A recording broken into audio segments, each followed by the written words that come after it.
The Standing Committee on Public Accounts has told Treasury that unauthorised expenditure is unacceptable. Treasury briefing Scopa members about the nature of unauthorised funds by various government departments and how they've been spent. Affected departments include the Cooperative Governance Department and the Mineral Resources and Energy Ministry.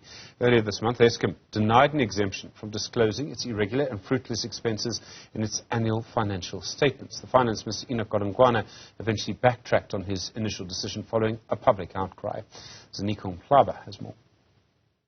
Scopa, together with National Treasury, had a very frank and open conversation about the issues of unauthorized expenditure by various departments here in South Africa. Let's get a sense of how the conversation went. Let's bring in the chairperson of Scopa now, Mr. Mhlaba. Thank you very much, sir, for your time. Very, very productive meeting from us as spectators. How did you find it? Well, it's a meeting that has been outstanding for quite a while, given the extent that the committee program is a bit packed.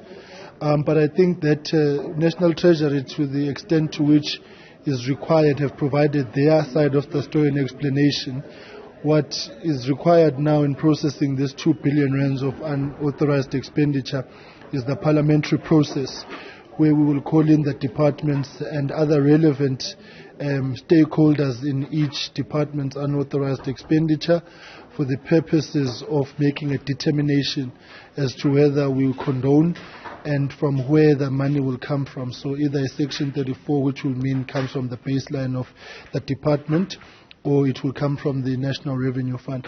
We've given some homework to National Treasury in terms of the recommendations that they've made to look at the payment plan options that are available.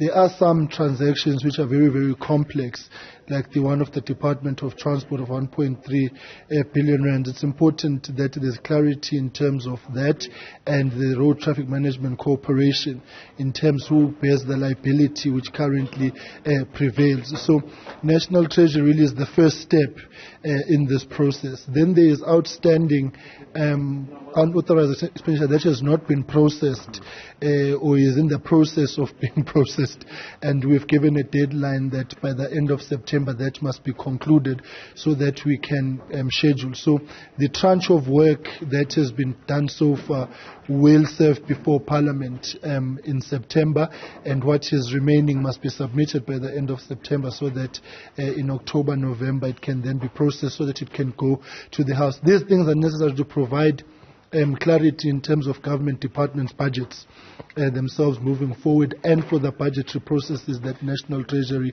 is engaged in. So we are expecting to complete it by the time the mini budget is tabled in October and the budget reviews and reporting and recommendations of Parliament is done. The PRRRs is done later on in the year.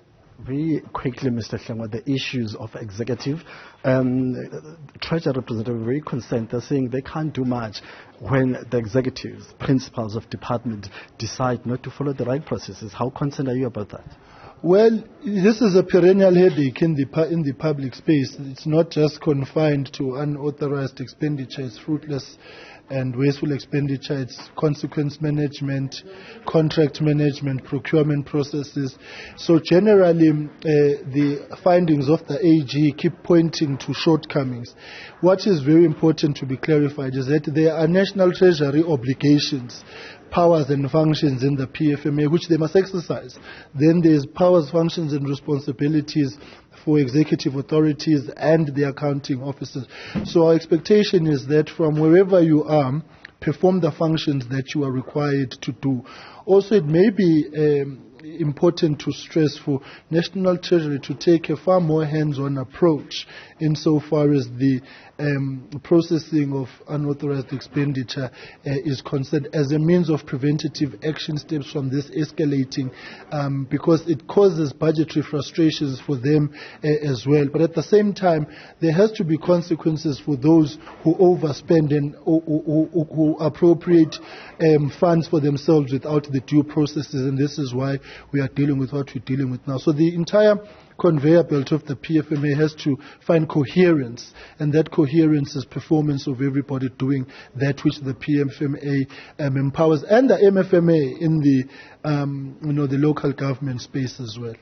Thank you very much, Mr. Pleasure, sir. Thank you very much. Thank you very much. Mr. Hlongwa, the chairperson of Scopa, giving us an outline of how the meeting with Treasury went and what are the measures that are going to be taken to ensure that all the problems are fixed. For Newzroom Afrika on Channel 405, I'm Ziniko Mhlaba in Pretoria.